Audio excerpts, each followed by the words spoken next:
Hey, everybody, welcome back to What Self Care Looks Like. This is Brittany Elliott, and I am a self care and mom life management coach.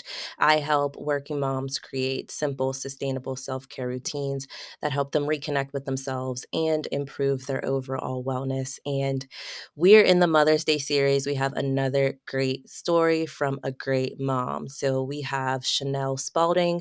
She is a site coordinator by day and a marriage and family therapist intern by night.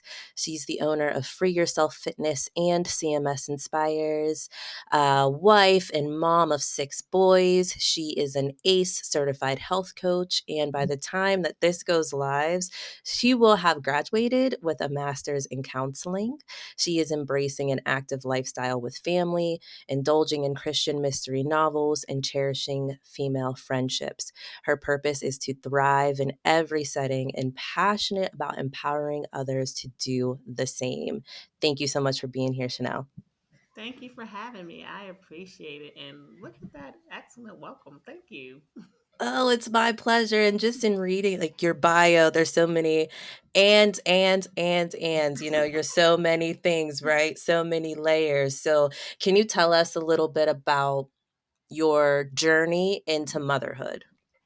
Sure. I am a mom, of course, of 6 boys, as you stated. My oldest is 21. He'll actually be 22. Well, by the time this airs, he'll be 22.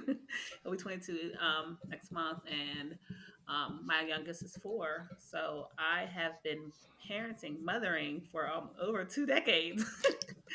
I became a mom at 19 unexpectedly.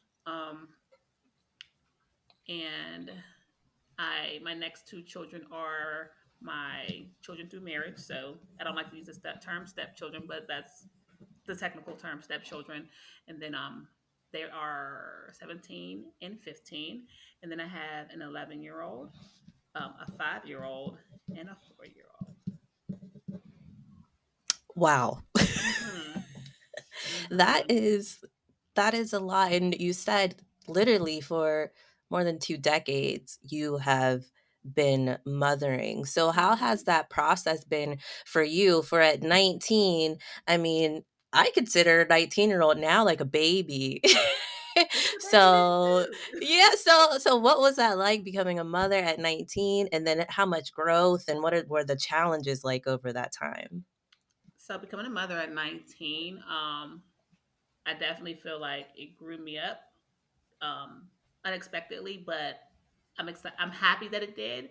And with my oldest son, it's kind of like we grew up together.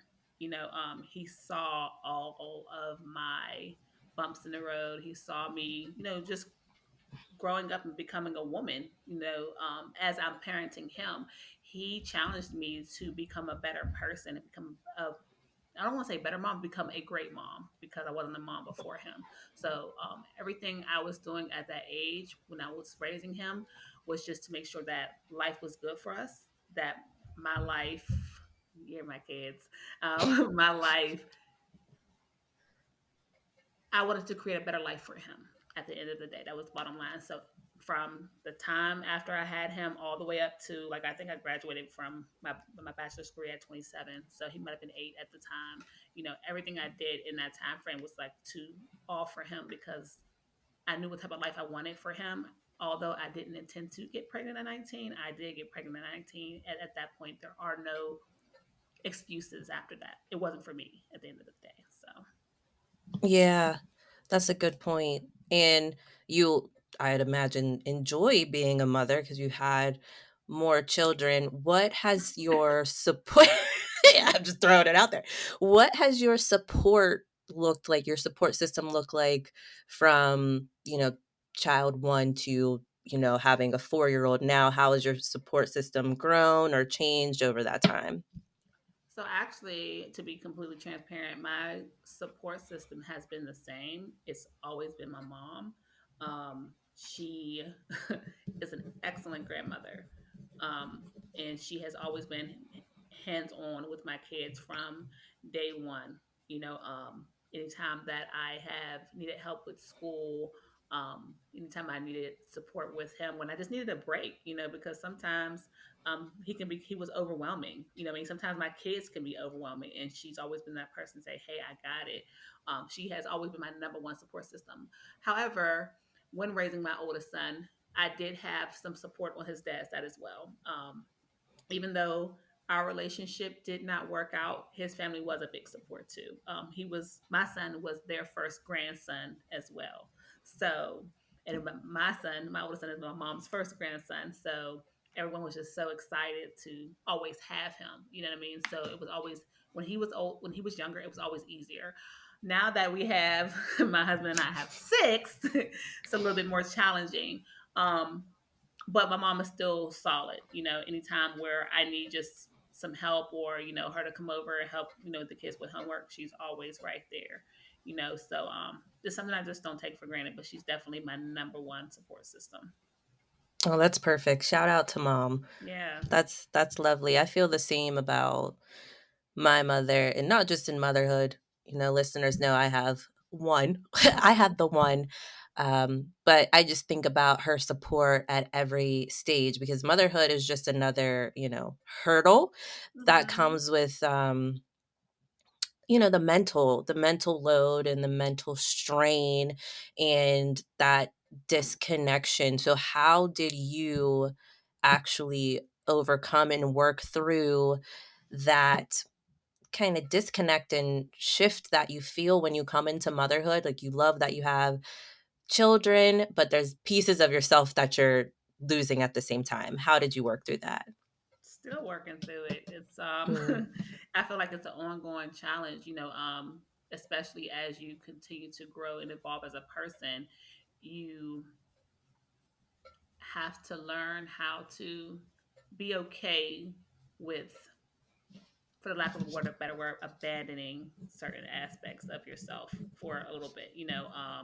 It could look that, because that's how it feels, especially because I have six, and I do have support with my husband, but I still find myself sometimes spreading myself thin and not being able to give myself the things that I need at times. Um, but like I said, it's an ongoing challenge for me. It's something that I continuously work on. Um, it's just kind of giving myself some time and giving myself the things that I need. I think that's the best way I can answer that, because it's something I'm consistently working on. Um, yeah, I'm just sitting here thinking. I think that's the best answer I can give you. Yeah, do you have a method for checking in with yourself? Because in the work that I do, it seems that a lot of mothers are really having a hard time with the shift from, we all had expectations, I think, of how motherhood would look like at whatever stage it would come. Hmm. And the reality, or at least my reality, is that it looks nothing like that. It's tough in ways that I did not expect it to be tough. And so many women are still trying to put themselves in this box where what they expected it to be, but it's not. And so they're almost fighting an internal battle, if that makes sense. So, do you Hmm. have a process to check in with yourself and to maybe snap yourself back into the reality that is life and appreciate it for what it is? For me, it's how I'm able to check in myself is to have structured downtime. Like, it's a must, especially since I am a mother of so many boys. Um, And for me personally, I can't check in if I have noise and chaos going on around me all the time. And with having boys, it's always that in my house. So, with that being said, ways that I check in with myself is I get up earlier than everybody in the house. Everybody. So, typically my kids get up around between 6:15 and 6:30. I'm up at 5:15, 5:30, because that's my time where I get to do what I need to do for me, whether that's to pray, whether that's to read, whether that's to journal, whether that's just me just sitting there in peace. That's my time.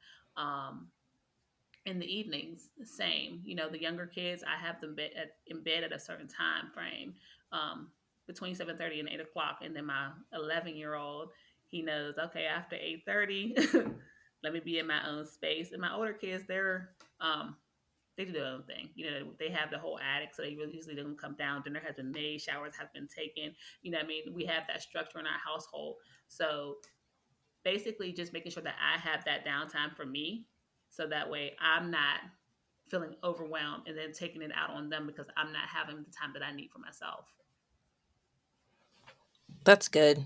Thank you for sharing that, and I love that you set the intention to schedule that time. You create a structure of getting it done. Like, when you make yourself a priority and you schedule yourself like an appointment, you're not going to miss it, right? You're Mhm. hopefully you're not going to do too much negotiating with yourself. And when you're in the thick of it, like when your kids are little, that 0 to 2 years old, it's very tough. And every time I just say that, it sounds so simple to do. But when you have littles, I understand that there is a barrier there. So what Mhm. advice maybe do you have for the moms who have 0 to 2 or 0 to 4-year olds? So, because when they're between that age range, especially the 0 to 2, you have no control over what they do. They pretty, you know, how the parents used to say they control you at that point. So, I definitely advise to take advantage of every downtime that you are able to get. You know, sometimes, and I remember when my younger sons were that age, and as soon as this impromptu nap would come around, I would feel like I would have to choose whether I wanted to clean or I wanted to take a moment to myself and just lay down. You know what I mean? And I think that you have to choose what's best for you when those impromptu moments come. You know, is it okay for your house to be a mess, but you have a moment to chill? Or can you not chill until your house is clean? You know, so kind of figuring out who you are in that space when you have those impromptu moments. What makes you happy? You know, for me, I used to be the person where like I can't move around unless my house is clean, but then my house is clean and I'm exhausted, and now he's waking back up. You know what I mean? So I had to learn to be okay with, okay, it's not going to kill me.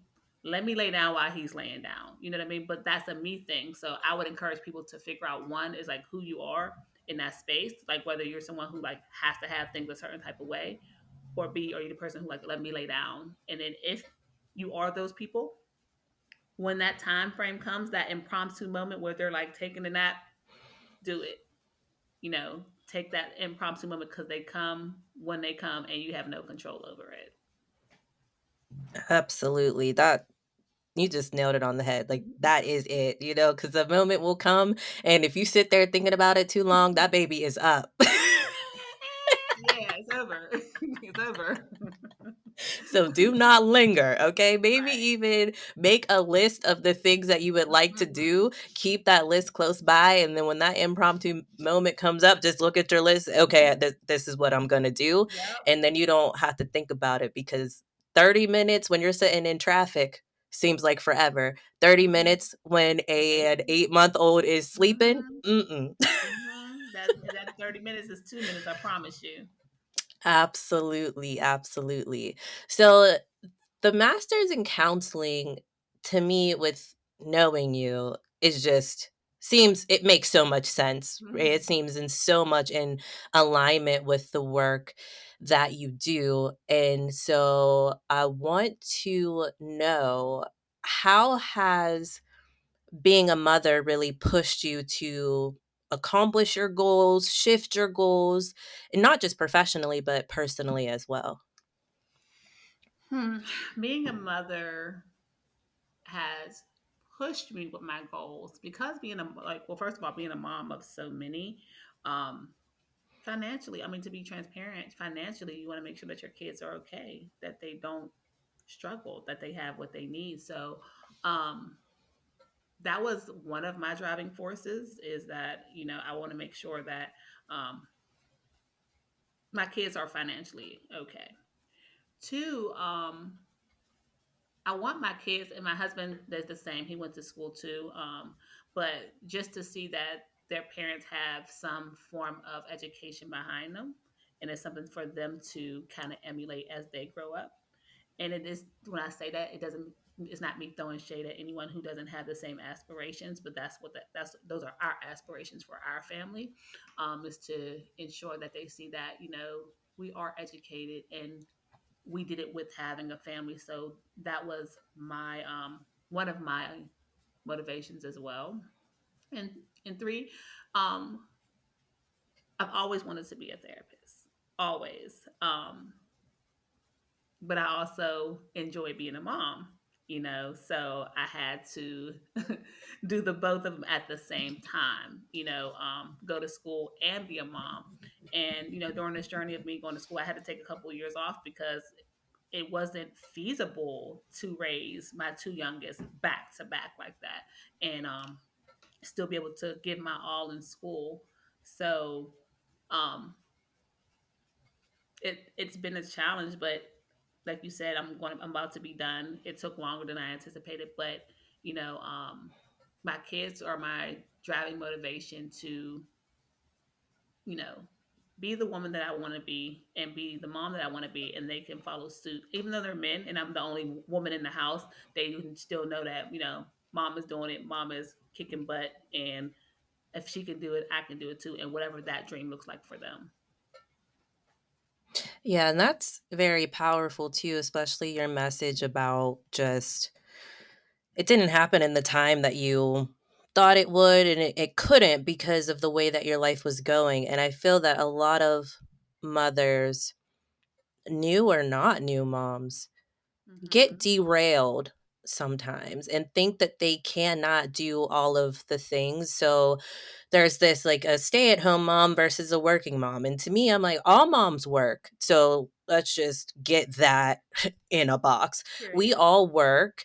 And the income that we generate is different and at different levels. And we can do all the things if we gain clarity around what that looks like for us and we're not so rigid with the timing like you said, Right. like being flexible.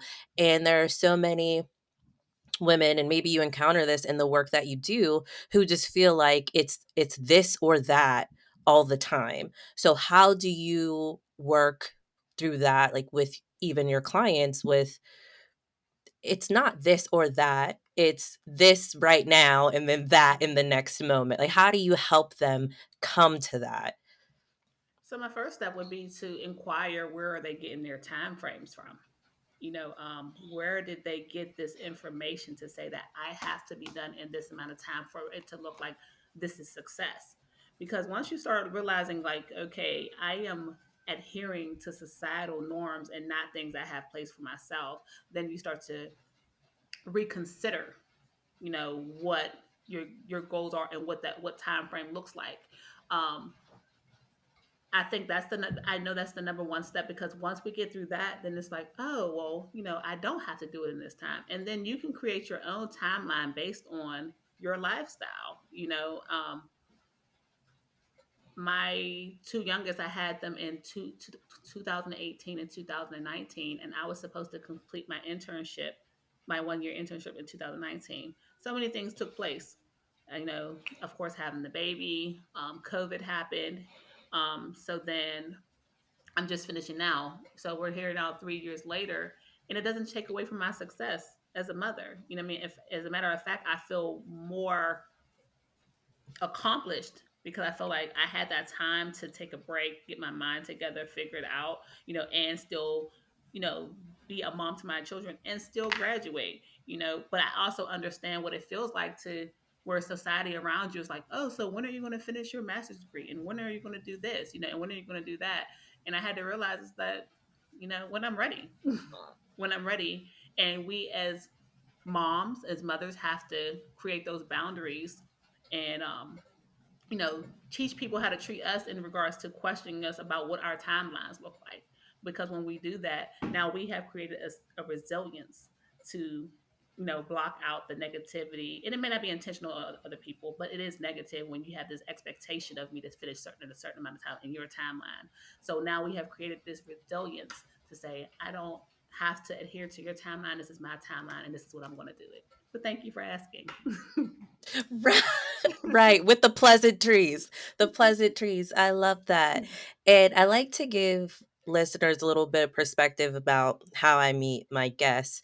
And so Chanel and I, we met organically. We were both had set up tables at an event together. We met, we hit it off, and then we were next to each other at yet another event, and we Yep. got to connect again. Mhm. And we work with women, we do a lot of work with moms, and it's very like collaborative in the work that we do. And we're very much like, hey, are you going to this event? Will you be here? Will you be there? Which is great.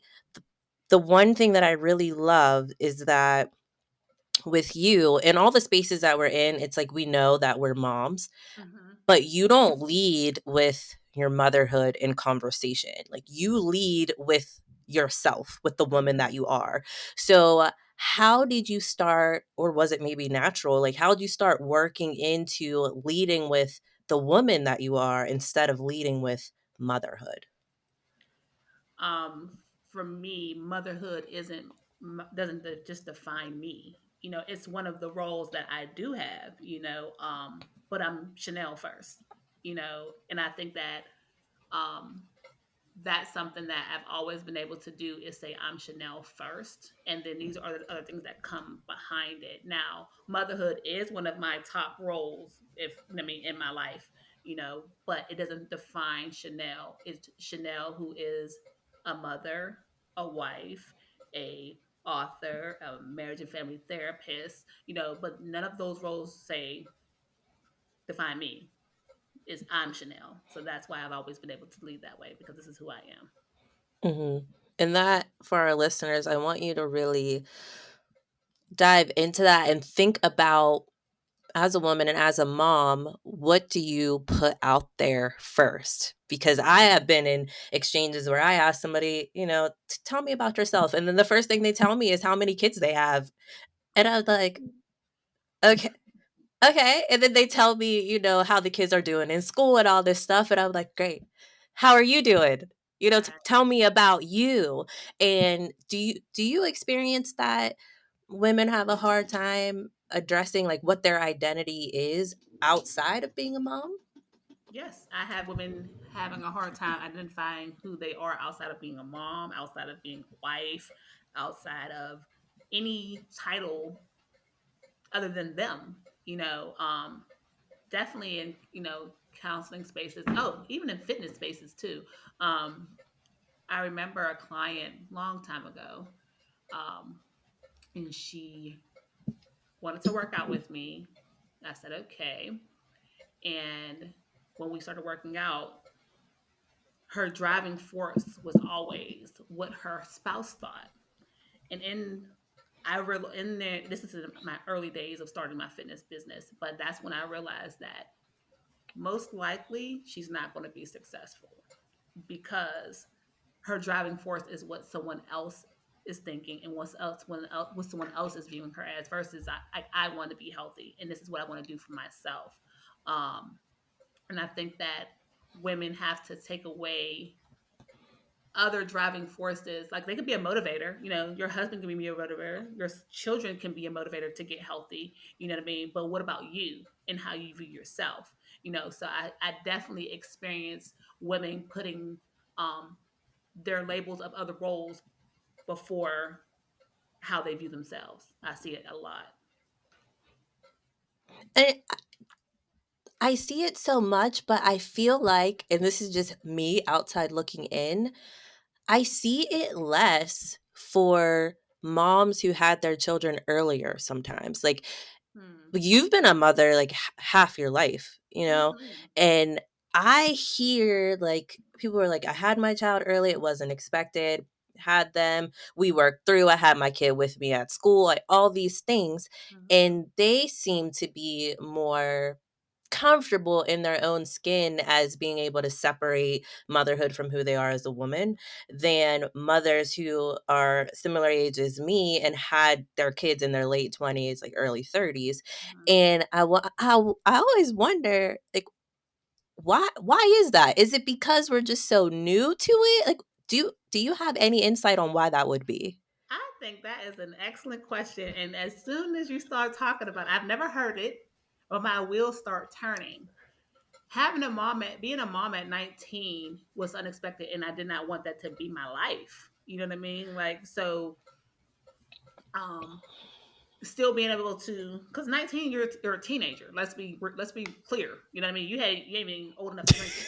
You know what I mean? So I still want to go out. I still want to go to the club. I still want to hang with my friends. So why am I going to walk around with this title, say, oh, but I'm just a mom? No, I'm still this person. I still like to go out and have a good time.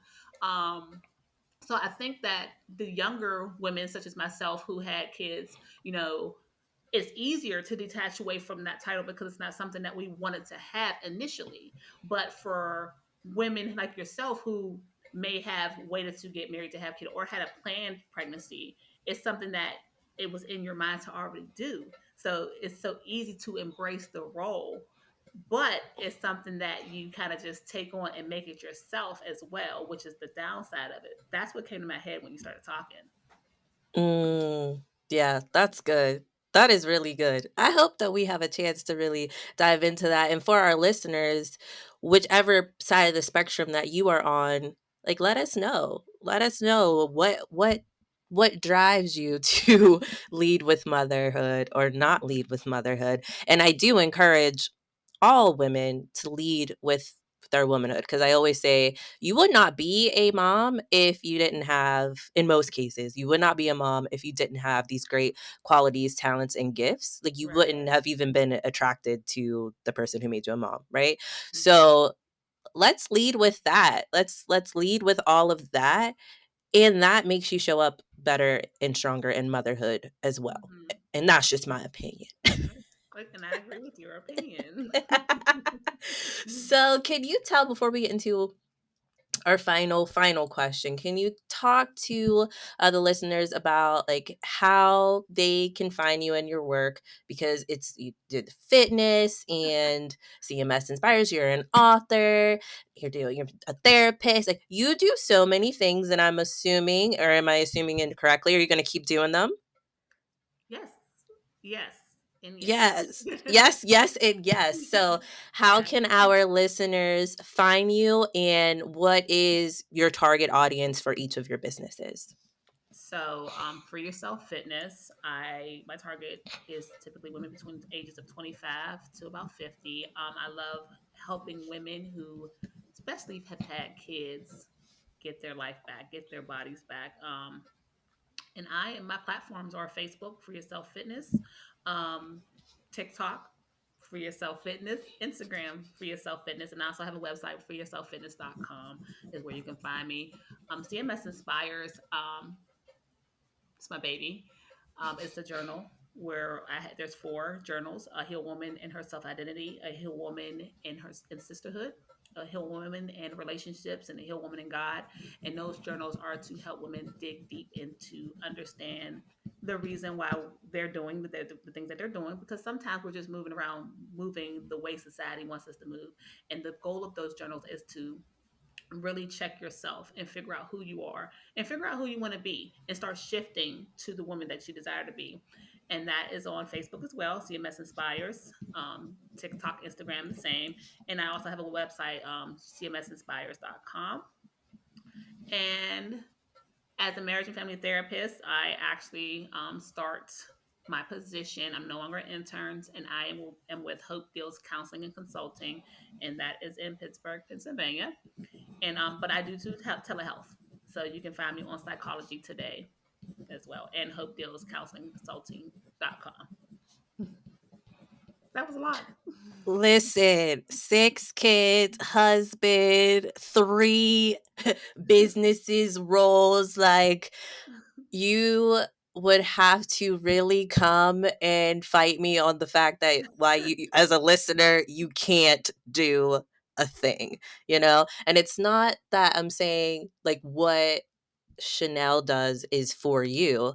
That's Right. not what I'm saying, right? We're all on our own path. But whatever it is that is for you, you should feel confident that you can overcome any of the barriers, because everyone has walked a journey that hasn't always been pretty. Like we come and we tell you where we are right now. We're not always talking about when we're in the rough of it. Right. Um, which is because we're going through it, we're healing through it. But Mhm. you can get there if you want it, and I highly recommend her journals. Like, if you don't know where to start, man, start there. Start there, because you'll be able to get guided through that inner work. And a lot of this is inner work that needs to be done so that we can really bloom. So I love that you shared where we can find you, and I'll drop those links in the show notes as well. Before Thank I you. let you go, Chanel, of course, before I let you go, what does self care look like for you? You talked about it a little bit earlier, but can you just dive into it a little bit more for us? Sure. I want to lead with something I saw on Facebook. And I hear a lot of people saying about, the soft era, soft era, and this like, making it super pretty with the manicures and stuff. And they say, so the soft era is not all of those things, but letting go of things that made you hard, and that was pivotal. Like it was huge to me. And when I think about self care, I think people kind of view it in the same way as like, all of these massages and, just all the cute and fluffy stuff. But self care can be so simple, as a mother. And the examples I gave earlier is just making like it's just simply intentionally making time for yourself, and whatever you do in that time frame, you know, is what self care is. So I encourage moms to, whether if you're in a relationship or you're married, being clear with your significant other and letting them know this is my time. I need this time for me, and communicating with them with that, so that way they can take care of the kids at that time. Hopefully they can if you have a supportive, significant other. But just truly being intentional with your time and having a structure, whether that means putting the kids to bed a little bit earlier if you can, if you can't, um, some time at work, taking your lunch break and saying, okay, I'm going to eat my lunch in 15 minutes, but for the remainder of the 15 minutes, I may meditate, I may read, I may journal. Um, Doing something intentionally for you that pours into you, that gives you back, is a form of self care. So I encourage you guys to figure out what self care looks like for you. Don't let social media define that for you. And then and should make sure that you make time daily to indulge in it. And it may be, if you're a mom who has young kids, it may be like 5 minutes, 5 minute segments. It may be 5 minutes in the morning, 5 minutes in the afternoon, maybe 10 minutes in the evening. But it's a space that you have to be intentional to create, and to make sure that you capitalize on it too. Yes, I echo all of that. And I think it's beautiful that you apply that, you live that for your clients. I know that you're going to be an amazing therapist, that because you are already.